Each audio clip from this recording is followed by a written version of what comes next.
الحمد لله وكفى وسلام على عباده الذين اصطفى أما بعد فأعوذ بالله من الشيطان الرجيم بسم الله الرحمن الرحيم يؤتي الحكمة من يشاء ومن يؤت الحكمة فقد أوتي خيرا كثيرا وما يذكر إلا أولو الألباب وقال النبي صلى الله عليه وسلم إذا دخل النور الصدر انفسح فقيل هل لتلك من علم يا رسول الله قال نعم التجافي عن دار الغرور والإنابة إلى دار الخلود والاستعداد للموت قبل نزوله أو كما قال صلی اللہ علیہ وسلم۔ میرے محترم دوستو، میرے بھائیو، انسان کا وہ عمل اللہ کے ہاں قابل قبول ہو سکتا ہے جو اسلام کی تعلیمات کے عین مطابق ہو اور اللہ کے بھیجے ہوئے دین حق کے مطابق ہو، قرآن کے مطابق ہو۔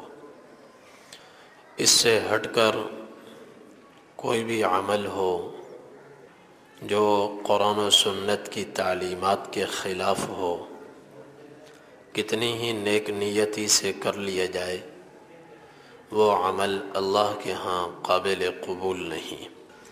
ان الدین عند اللہ الاسلام، دین اللہ کے ہاں صرف اسلام ہی ہے۔ اور دوسری جگہ فرمایا وَمَن يَبْتَغِ غَيْرَ الْإِسْلَامِ دِينًا فَلَن يُقْبَلَ مِنْهُ، اسلام کو چھوڑ کر کوئی دوسرا دین کوئی اختیار کر لے، خواہ وہ کیسا ہی ہو، مگر اسلام نہ ہو تو وہ اللہ تعالیٰ کے ہاں قابل قبول نہیں۔ کوئی بھی دین ہو، چاہے پہلے آسمانی ادیان میں سے کوئی دین ہو یا لوگوں کے گھڑے ہوئے دینوں میں سے کوئی دین ہو، یہودیت ہو، عیسائیت ہو، سکھ مذہب ہو اور ہندو مذہب ہو، اسلام کے علاوہ کوئی بھی طریقہ ہو، کسی بھی مذہب، ملت، دین اور دھرم کے مطابق ہو، اللہ تعالیٰ کے ہاں قبول نہیں ہے۔ وہی عمل قبول ہے جو اسلام ہو۔ اسلام کے سوا جو کچھ ہے وہ جاہلیت ہے۔ اللہ تعالیٰ نے اپنے دین کے ساتھ غیر دین کا جب تقابل فرمایا تو دین کے مقابلے میں جو بھی چیز آئے اس کو اللہ تعالیٰ نے جاہلیت سے تعبیر فرمایا۔ جاہلیت کا معنی صرف یہی نہیں ہے کہ ظہور اسلام سے پہلے لوگ جس طرح فقر و فاقے کی زندگی گزار رہے تھے اور قحط سالی کی زندگی گزار رہے تھے، آپس میں ایک دوسرے کے دست و گریبان تھے، لڑائیاں لڑتے تھے اور ایک دوسرے کا خون بہاتے تھے، اگر وہ پہلے والا نقشہ جب تک پیدا نہیں ہوگا، جاہلیت نہیں ہوگی، وہ نقشہ نہیں ہے، کوئی اور نقشہ ہے، تو ہم یہ سمجھتے ہیں کہ یہ جاہلیت نہیں ہے۔ یہ بھی جاہلیت ہے۔ ایک ہے انحطاط پذیر جاہلیت اور ایک ہے ترقی پذیر جاہلیت۔ دین کے مقابلے میں جو کچھ ہے، حضور صلی اللہ علیہ وسلم کے لائے ہوئے دین سے کوئی بھی چیز ٹکرائے، دیکھنے میں وہ خوشنما ہو، خوبصورت ہو، وہ جاہلیت ہے۔ اللہ تعالیٰ فرماتے ہیں افحکم الجاہلیت یبغون ومن احسن من اللہ حکما لقوم یوقنون، کہ سب سے خوبصورت فیصلہ دین وہ اللہ تعالیٰ نے نازل فرمایا ہے جو یقین والوں کے لیے ہے۔ فرمایا اس کے ہوتے ہوئے لوگوں کو کیا ہو گیا کہ جاہلیت کے پیچھے پڑے ہوئے ہیں، جاہلیت کے پیچھے پڑے ہوئے ہیں۔ لوگوں کے ذہنوں میں ہے جاہلیت عہد رفتہ کا نام ہے، جاہلیت بت پرستی کا نام ہے۔ جاہلیت مردار کا گوشت کھانے کا نام ہے، ایک دوسرے کا خون بہانے کا نام ہے۔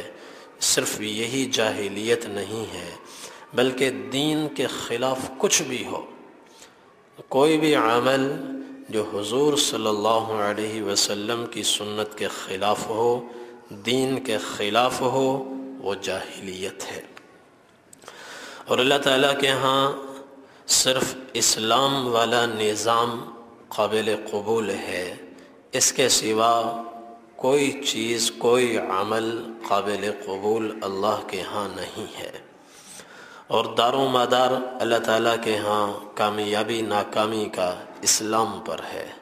ایک حدیث شریف میں نبی کریم صلی اللہ علیہ وسلم نے ارشاد فرمایا کہ قیامت کے دن اللہ تعالیٰ تمام اعمال کو جسم عطا فرمائیں گے، شکل عطا فرمائیں گے، ایک صورت عطا فرمائیں گے، اور تمام اعمال اپنی اپنی حیثیت کے مطابق اور اپنے اپنے مرتبے اور مقام کے مطابق یکے بعد دیگرے اللہ کی بارگاہ میں حاضر ہوں گے۔ اعمال میں سے سب سے پہلے نماز آئے گی، اللہ کی بارگاہ میں کھڑی ہوگی اور نماز آ کر کہے گی یا رب انا الصلاۃ، اے اللہ میں نماز ہوں۔ صرف اتنا کہے گی، اور مطلب اس کا یہ ہوگا کہ میں نماز ہوں، نمازیوں کی سفارش کرتی ہوں، لہذا میری بنیاد پر آپ فیصلہ فرمائیں، نمازیوں کو آپ جنت میں داخل فرمائیں، بے نمازیوں کو آپ جہنم میں داخل فرمائیں، میری بنیاد پر آپ فیصلہ فرمائیں۔ اللہ تعالیٰ فرمائیں گے انک علی خیر، کہ تمہارے خیر ہونے میں کوئی شک نہیں ہے، لیکن صرف تمہاری بنیاد پر فیصلہ نہیں ہو سکتا، انتظار کرو۔ تو نماز بیٹھ جائے گی، پھر صدقہ آئے گا اور کہے گا یا اللہ یا رب انا الصدقہ، یا اللہ میں صدقہ ہوں، زکوٰۃ ہوں، آپ نے مجھے وجود عطا فرمایا ہے، لہذا میری درخواست ہے صدقے والوں کو آپ جنت میں داخل فرمائیں۔ اللہ تعالیٰ فرمائیں گے انک علی خیر، کہ تم بھی خیر پر ہو اور تمہارا ایک مستقل اجر ہے، لیکن صرف تمہاری بنیاد پر فیصلہ نہیں ہوگا، ابھی انتظار کرو۔ تو پھر تیسرے نمبر پر روزہ آئے گا، اور وہ روزہ کہے گا یا رب انا الصیام، یا اللہ میں روزہ ہوں، میری بنیاد پر آپ فیصلہ فرمائیں۔ اللہ تعالیٰ فرمائیں گے انک علی خیر، تم بھی خیر پر ہو، تمہارے اندر میں نے بڑی خیر رکھی ہے، بڑا اجر رکھا ہے، ثواب رکھا ہے، لیکن صرف تمہاری بنیاد پر فیصلہ نہیں ہوگا۔ تو روزہ بھی بیٹھ جائے گا، اور اس کے بعد ایک ایک کر کے درجہ بدرجہ تمام اعمال اللہ کی بارگاہ میں آئیں گے، اور ہر ایک اپنا تعارف کروائے گا۔ حج کہے گا یا اللہ میں حج ہوں، میری بنیاد پر آپ فیصلہ فرمائیں۔ خدمت خلق کے کام، خدمت، اس کو بھی اللہ تعالیٰ وجود عطا فرمائیں گے، وہ اپنا تعارف کروائے گی۔ ماں باپ کی خدمت، ماں باپ کی فرما برداری، اس کو بھی وجود ملے گا، یہ بھی اپنا تعارف کروائے گا۔ ہر ایک کو اللہ تعالیٰ کی طرف سے یہی جواب ہوگا انک علی خیر، انک علی خیر، تم خیر پر ہو، صرف تمہاری بنیاد پر فیصلہ نہیں، ایک اور چیز کی تلاش ہے، ایک اور چیز کی تلاش ہے جس کی بنیاد پر ہم نے فیصلہ کرنا ہے۔ تو چلتے چلتے تمام اعمال کے بعد اخیر میں آئے گا اسلام، سائے کی شکل میں اسلام آئے گا، اور اپنا تعارف تمام اعمال سے سب سے منفرد اور سب سے الگ امتیازی شان کے ساتھ اپنا تعارف کروائے گا، اور یہ کہے گا، باقیوں نے تو کہا یا اللہ میں نماز، میں صدقہ، میں روزہ، میں حج، میں زکوٰۃ، اسلام کیا کہے گا؟ اسلام کہے گا یا رب انت السلام و انا الاسلام، یا اللہ آپ سلام ہے، آپ نے مجھے نام بھی اپنے نام میں سے نکال کر دیا ہے، انت السلام و انا الاسلام، آپ سلام ہیں، سلامتی والے ہیں، اور میں اسلام ہوں۔ اسلام کا ایک معنی ہے سلامتی فراہم کرنا، سلامتی فراہم کرنا۔ یہ کلمہ آدمی کو سلامتی فراہم کرتا ہے، خطرات سے بچا لیتا ہے، اس لیے اس کو اسلام بھی کہتے ہیں۔ تو وہ کہے گا یا اللہ آپ سلام اور میں اسلام۔ اللہ تعالیٰ فرمائیں گے نعم بکل یوم آخذ و بک اعطی، آج میں تمہاری بنیاد پر فیصلہ کروں گا، تمہاری بنیاد پر فیصلہ کروں گا۔ جس نمازی کے پاس اسلام نظر آئے گا نماز قبول، جس روزے دار کے پاس اسلام نظر آئے گا اس کا روزہ قبول، حج والے کے پاس اسلام نظر آئے گا اس کا حج قبول۔ نماز تو یہودی بھی پڑھتے ہیں، نماز عیسائی بھی پڑھتے ہیں، روزے ہندو بھی رکھتے ہیں اپنے اپنے مذہب کے مطابق، وہ بھی بھوکے پیاسے رہتے ہیں، لیکن ہر عمل کے قبول ہونے کے لیے ساتھ اسلام شرط ہے، ایمان شرط ہے۔ اللہ تعالیٰ فرمائیں گے آج میں تمہارے ذریعے سے فیصلے کروں گا، کامیابی کے فیصلے، ناکامی کے فیصلے، پکڑ کے فیصلے، نوازش کے فیصلے، ثواب اور جزا سزا کے فیصلے تمہاری بنیاد پر ہوں گے۔ تمہاری بنیاد پر ایک طبقے کو میں عزت دوں گا اور دوسرے طبقے کو ذلیل کر دوں گا۔ تمہاری بنیاد پر فریق فی الجنہ و فریق فی السعیر، ایک طبقہ آج جنت میں جائے گا اور دوسرا طبقہ جہنم کا شکار ہوگا۔ تو اسلام پورے دین کے مجموعے کا نام اسلام، اور اللہ کی وحدانیت، عظمت دل میں اتر جائے اور توحید کا نقش دل میں بیٹھ جائے، اور حضور پاک صلی اللہ علیہ وسلم کی نبوت اور رسالت دل میں اتر جائے۔ نبوت اور رسالت جب دل میں اترتی ہے تو فوراً ہی ایک خیال انگڑائی لیتا ہے، اس کے جوہر کھلتے ہیں کہ اب میرے لیے نمونہ زندگی آپ صلی اللہ علیہ وسلم کی زندگی ہے۔ محمد الرسول اللہ، اس کا معنی ہے آپ اللہ کے رسول ہیں، آپ اللہ کے رسول ہیں۔ اس اقرار کا لازمی نتیجہ یہ ہے کہ آج کے بعد میں اپنی من مانی نہیں کروں گا، میں آباء و اجداد کو نہیں دیکھوں گا، معاشرے کو نہیں دیکھوں گا، محلے والوں کو نہیں دیکھوں گا کہ وہ اس کام میں یہ کام کس طرح کرتے ہیں، کاروبار کس طرح کرتے ہیں، لین دین کس طرح کرتے ہیں، ان کی خوشیاں کیسی ہوتی ہیں، ان کے غم کیسے ہوتے ہیں۔ نہیں، ہر چیز میں میں نبی کریم صلی اللہ علیہ وسلم کی زندگی کو نمونہ بناؤں گا۔ اور حقیقی ایمان جب دل میں اترتا ہے، حقیقی ایمان جب دل میں اترتا ہے تو اس کے جوہر کھلتے ہیں۔ ایمان دب نہیں سکتا، ایمان دب نہیں سکتا، نہ کفر دبتا ہے نہ ایمان دبتا ہے۔ شاید کفر دب جائے، اندر پڑا رہے، انگڑائی نہ لے، اس کے مضر اور کانٹے دار پھل ظاہر نہ ہوں، مگر ایمان نہیں دب سکتا۔ ایمان کے اللہ تعالیٰ نے مثال دی ہے، أَلَمْ تَرَ كَيْفَ ضَرَبَ اللَّهُ مَثَلًا كَلِمَةً طَيِّبَةً كَشَجَرَةٍ طَيِّبَةٍ أَصْلُهَا ثَابِتٌ وَفَرْعُهَا فِي السَّمَاءِ، جیسے ایک وہ درخت ہے کہ اس کی جڑیں جب زمین میں اترتی ہیں فوراً ہی اس کی شاخیں آسمان کی طرف جاتی ہیں اور پھل پھول اس کے اوپر کھلنے لگتے ہیں۔ تو ایمان کی جڑیں جب دل کی زمین میں اترتی ہیں فوراً اس کے پھل پھول اعمال سے آنکھوں سے پیدا ہوتے ہیں، ہاتھوں سے پیدا ہوتے ہیں، اور یہ پھل پھول آسمان کی طرف جاتے ہیں۔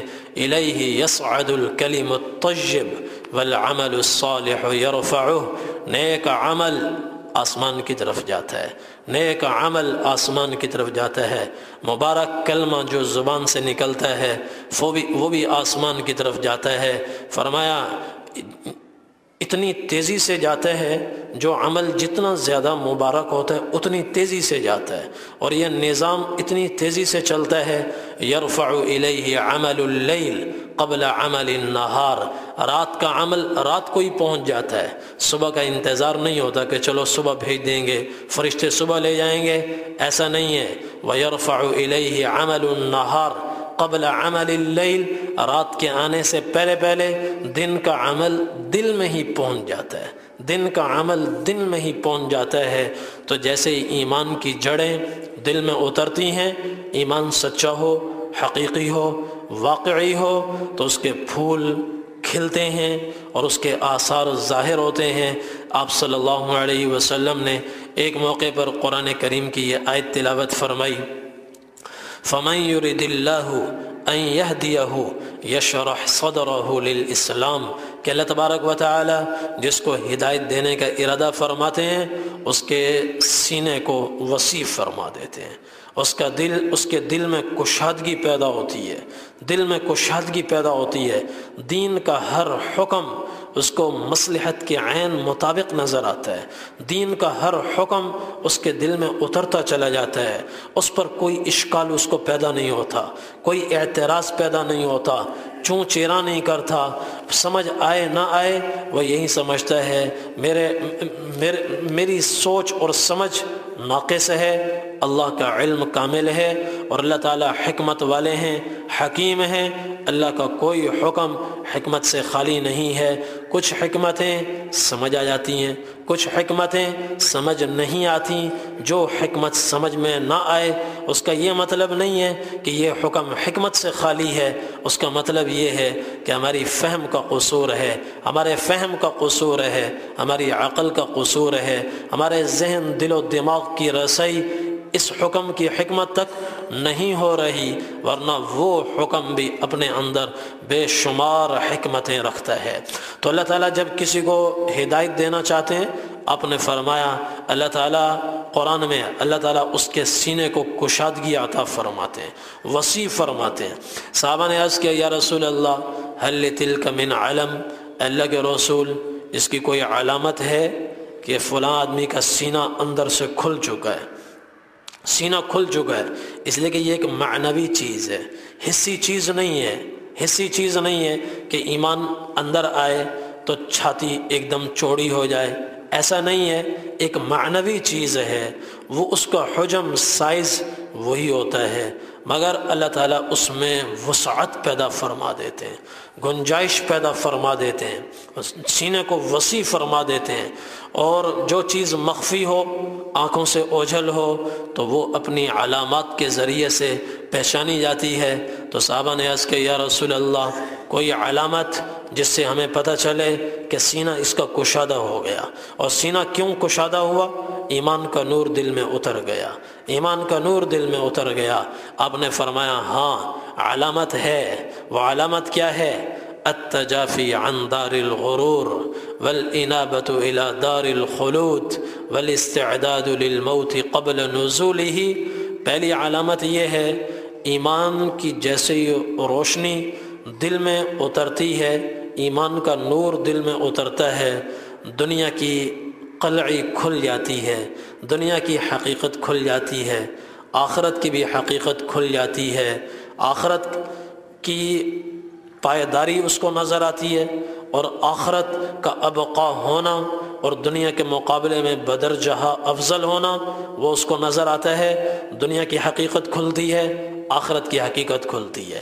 لہذا التجافی عن دار الغرور، دھوکے کے گھر سے اس کا دل ہٹنا شروع ہو جاتا ہے، اس کا دل ہٹنا شروع ہو جاتا ہے، یہ پہلی علامت۔ اور دوسری علامت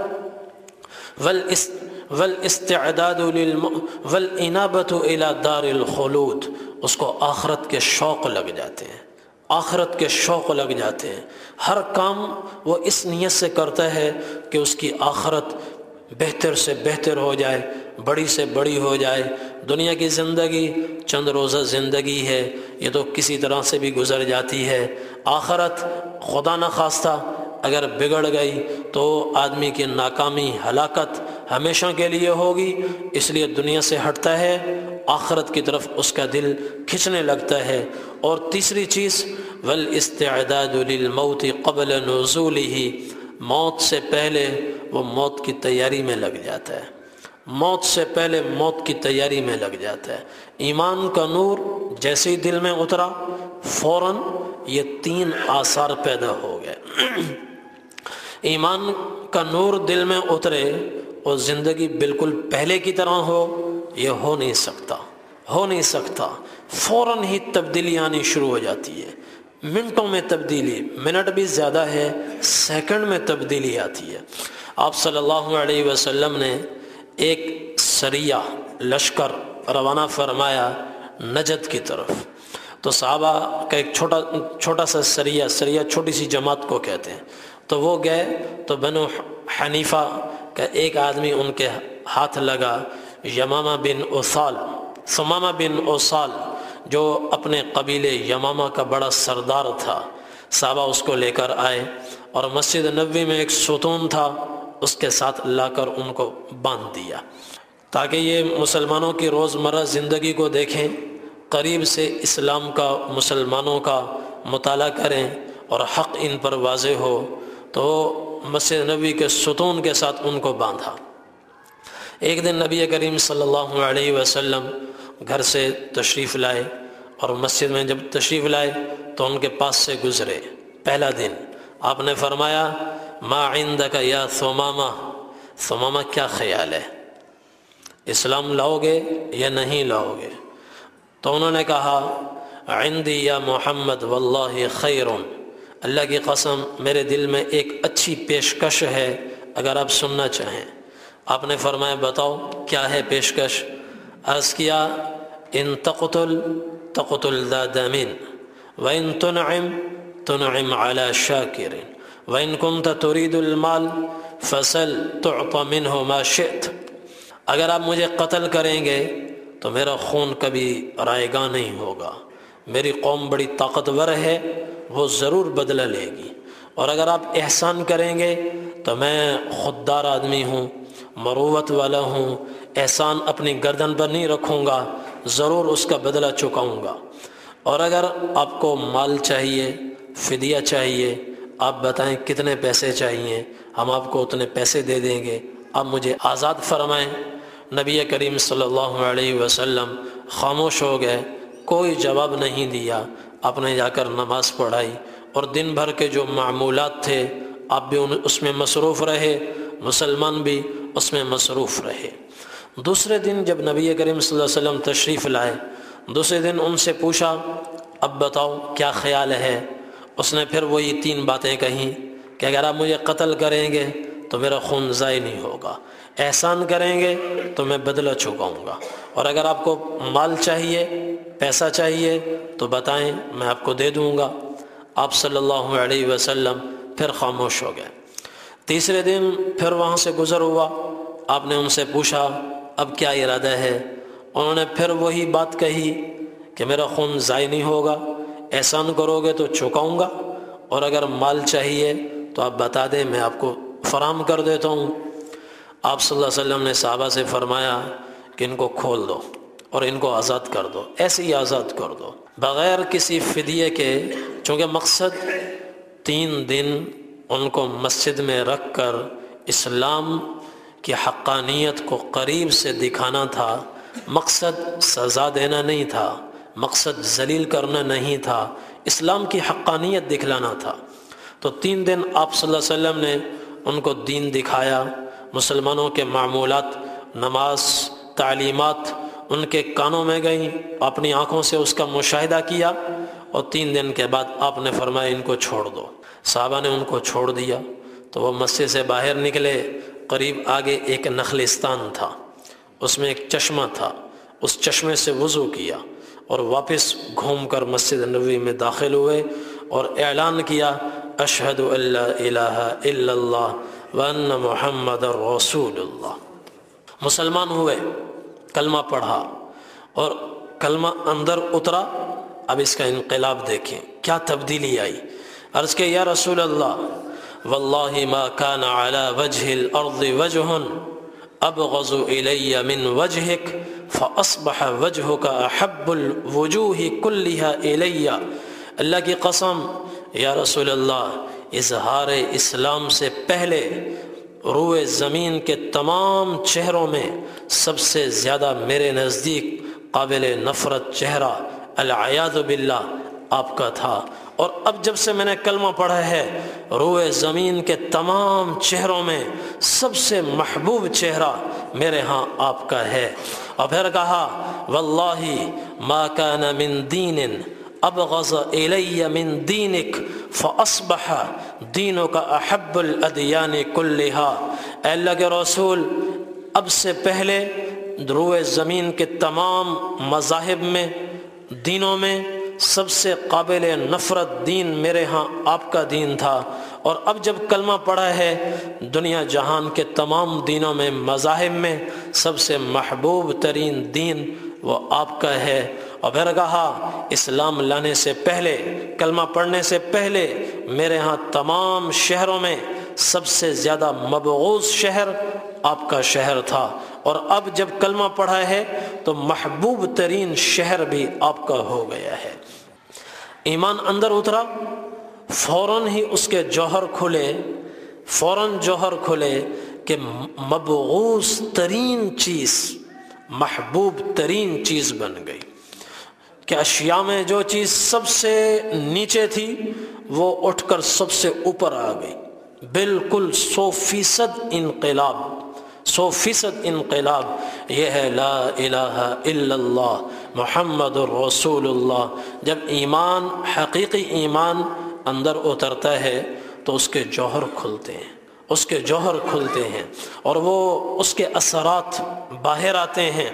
یہ نہیں ہو سکتا کہ آدمی کلمہ پڑھے، اللہ کی وحدانیت کا اعلان کرے، حضور پاک صلی اللہ علیہ وسلم کی نبوت اور رسالت کا اقرار کرے، اور پھر اپنی منمانی کی زندگی گزارے، نفس پرستی کرے، خواہش پرستی کرے، آخرت اس کی نظر سے اوجھل ہو جائے۔ ایسا نہیں ہو سکتا۔